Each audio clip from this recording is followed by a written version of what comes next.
Gaya rito sa Metro Manila, kabi-kabilang sunog ang naitala sa mga probinsya kahapon. 10 bahay ang nasunog sa Barangay 51 sa Tacloban, Leyte. Nagsimula ang apoy sa isang beauty salon ayon sa Bureau of Fire Protection. Isang residente ang nasugatan habang lumilikas. Naapula naman ang apoy makalipas ang 1 oras.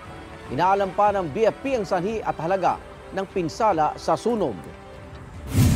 Sa Bontoc Mountain Province, ilang araw nang nasusunog ang gubat sa bahagi ng Mount Apiit. Pinag-iingat ng lokal na pamahalaan ang mga dadaan sa mga kalsada malapit sa nasabing bundok.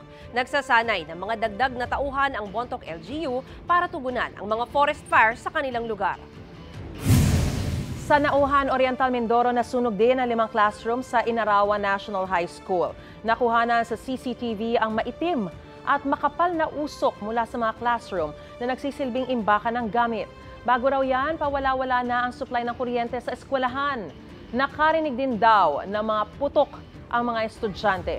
Wala naman nasaktan sa insidente. Iniimbestigahan pa ng otoridad ang sanhi ng sunog.